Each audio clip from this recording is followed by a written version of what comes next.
Hi, I'm Rob Stroh with volleyballmag.com. I'm here with the UCSB coaching staff, not just head coach, but the entire coaching staff of Blaine Neilsen from left to head coach at McLaughlin and Jonah Seif on the right. Thanks for joining volleyballmag.com. Yeah, of course. Sure. Thanks for having us. Thanks, Rob. Hey, it's an exciting time of the year. Men's volleyball kicks back into gear. And as we all know, anyone that's involved in D1-2 volleyball, it's a powerful, powerful division of just great volleyball being played around the nation. What I want to ask you guys particularly is Santa Barbara comes in hot in the 2020 season, starting off in the AVCA poll, preseason poll at number 5, and picked number 2 in the Big West Conference. To your staff, what does that mean to you guys to prepare for this season? I think that it's always better to be higher than lower, for sure, but I don't know how accurate any of it is. None of us will know, I'd say, till a month into the season, just how accurate anything is. So we're happy to get the respect of some other teams, but we got to earn where we're at for sure. I think more than that. Jonah and I are new this year, having played, and I graduated in 12 and he graduated in 2016. I think more than the ranking, we love the group of guys we have. We've built a really good culture here, and it's good to see that it's alive and well. So we're excited. So obviously you guys have got a lot of experience with the Big West Conference, and it can arguably be seen as one of the most powerful volleyball conferences in the nation. But what teams do you particularly see pushing the top of the Big West this year? Definitely Hawaii. We got to look at a few of the teams in the fall. We did 4 play dates. One of them was with Hawaii. They took it to us pretty well, to be honest. They have some new pieces that look pretty good, but they have a few returning guys that were just outstanding players last year. So I think they are going to be the top team in the country right out of the gate. And I would put them as the number 1 team in the Big West for sure. Any other teams feel that could really put some pressure on not only Hawaii, but being that the Gauchos are slated number 2, what other teams do you feel could be pushing? Yeah, I think you said it earlier that the Big West is one of the most, one of the strongest conferences in the country. And, we haven't had a chance to see Irvine or San Diego this year, but like any year, I think it's up for grabs. You have a lot of new Long Beach guys, but they've been practicing with this championship team for years now. So they have so much experience, at that high level practice. Hawaii, Northridge is really strong. We played them in the preseason, and they have, a couple big arms. So I think like every year, it's going to be really competitive. I don't really see a weak team in the Big West, Yeah. Go ahead, I'm sorry. Yeah, it's always a dogfight. Every night for us in our league, I don't care who the teams are, it's going to be a dogfight. Kevin Ring does an incredible job at San Diego, and he is now getting some scholarship money to work with, which is very dangerous. So Kevin's going to have his team ready. Jeff Campbell's team is ready. They were one of the better teams we played in the fall. I don't care about how everybody says, Long Beach lost some guys. Allen knows how to have that team compete hard. That environment has been good for the last few years and won a championship. That's not going to change. So those guys are going to be ready to go. So I think everybody in the Big West at any time could beat anybody else. Now, obviously, just completing the fall part of the season and not necessarily seeing some of the talents out there, who do you guys see as some of the top aces to emerge during the spring here, the top talent? In terms of teams or individual players? We'll go with the individual players. Just some names that come off the top of your head. The opposite for Hawaii. Rado. Yeah. He's a handful. Hawaii's libero, I think, is the best libero in the country. He's very good. Like I said, Long Beach is going to have guys that have backed up TJ and Josh and the opposite, for the last 3 years that are going to be just raring to go, and they're going to know how to compete. Dave has some incredible talent at Irvine. Some very physical, athletic guys, maybe more so than anyone. And when you have those guys for a couple of years, all of a sudden it clicks in. So I think Irvine's going to be very good. And UCLA always has a ton of talent. We played them in the fall. John has a great work with. It's going to be, there's a lot of good guys. Pepperdine's another team we played in the fall, and David has recruited well. He has some young guys, but boy, they are talented. So I would suspect he's going to go with them, and they're going to kind of find their way. But as soon as they do, those guys are going to be really good. So men's volleyball, anybody can win. It's a dogfight. Well, so let's move inward to the team in Santa Barbara this year.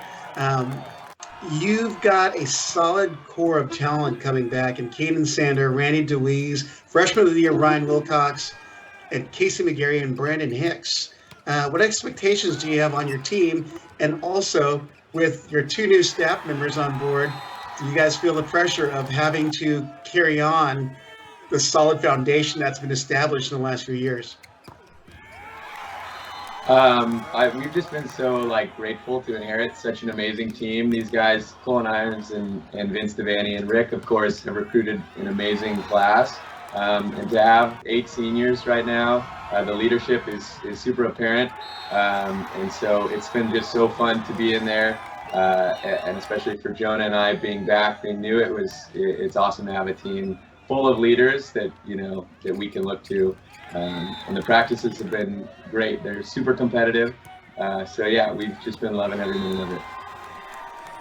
Yeah, I agree with Blaine said. To answer your question also about the expectations is we have a really great group of seniors who know how to compete. And I would say my expectation is them kind of teaching the younger guys how to compete high level for an entire season and going into each match fully prepared mentally, physically, and competing, 100%. For me, that's the expectation, regardless of wins and losses, is, we're fortunate to have a team that knows how to compete, and just to maintain that for kind of the long grind of the season is my expectation. Right. Yeah, it's a really fun group to coach because they're very unselfish, and we have we have 8 seniors, but we have probably 12 guys that could play. They're all very close to each other in level of play and how they compete and their volleyball smarts. And it's a fun group to coach. I think their expectation is they want to get to that final 7. They came so close last year. We just missed on an at-large. And I know that's got to be their goal, if not farther than that. My goal is to keep training as hard as we can and have everyone healthy come Big West tournament time.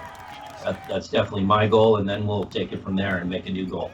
But I think the team has high goals, definitely. Well, so we've talked to some of the guys that are returning, and you obviously have a core of senior leadership, but do you anticipate seeing some new faces step into some key roles or actually come into starting roles this year for the Gauchos? Yeah, we compete every day, and it's the hardest time I've ever had of picking a starting lineup, which is a good thing, I think. Usually depth-wise, we're not as big as we are right now, but I would keep an eye out for, we call him Tion. His name is pronounced Ho-Tion G. Uh-huh. He's been playing at a really high level for us lately. He's learning a lot. Spencer Frederick also is, played a lot last year, and he's been playing at a really high level. Other newcomers, I don't know. Yeah, we had a few guys redshirt. Andrew McSweeney is really playing well, and he's a freshman. Ryan Pecksock is a libero that we redshirted last year. He's competing for his starting spot. Yeah, we have a lot of guys. Henry Hancock played a little bit last year, another good outside hitter. So it's a great problem to have that I have to decide between all these guys, and we have competitions daily in practice. I don't know if you're going to see the same starting lineup out of us each week. Sounds like a great problem to have, especially given the depth of talent across D1 and 2 volleyball. Absolutely. I'm going to put all 3 of you guys on the spot here. You ready? Yeah. what teams do you feel are top contenders for national championship? Gauchos. There you go. You got to believe that every day, especially with the competitive kind of atmosphere that the guys are bringing each day. It feels great. It feels with the leadership we have. I think that's my goal. And just as a coach and as a player, that was my goal every single year. Whether or not it was a quote unquote rebuilding year, you always got to think you're going to make it and win that national championship. Yeah. I think you gotta put Hawaii there. You have a team with Long Beach, it's new faces, but they know how to compete at that level. So I'm not gonna count them out. Man, I don't know enough of the country, but UCLA was strong. I know Stanford has some big guns. So I don't know. Outside of that, BYU is always deep. Yeah, I was gonna say you never like to play at BYU, so they're always contenders. Something silent brewing back there with you, Rick. I can see it. I would put everyone. You never know who's going to come out of each league in men's volleyball, no matter what. So the obvious, Hawaii is probably the number one team. Everybody voted for that, so that's an obvious one. But everybody else has a lot of talent. There's so many great, the growth of volleyball at the high school level is so big. There's not a lot of places for all these great young talented players to go play, and so everybody is getting really good. So I feel bad. I don't want to leave anyone out because I think everybody has a shot. You look at the EIVA, every one of those teams, Harvard, Princeton, Penn State, they're all really good. The MIVA, they're all great. Every one of those teams is a dogfight, and Big West, MPSF, we're all good too. So Conference Carolinas are good. I can't pick and choose. I don't do that. Yeah. Well, hey, I appreciate you and your entire staff doing our NCAA Big West Conference preview. Looking forward to seeing you guys through the season and when you guys come down to Irvine. So, I didn't pay you guys to mention any Irvine, so I just want everyone to know that, full disclosure. But I love seeing the work you're doing up there, Rick, and it's great to see Jonah back in the house with Blaine. Blaine back in the CDM, Newport Harbor Battle of the Bay Days. Always good to see you on the court. Likewise. Thanks a lot, Rob. Thank you.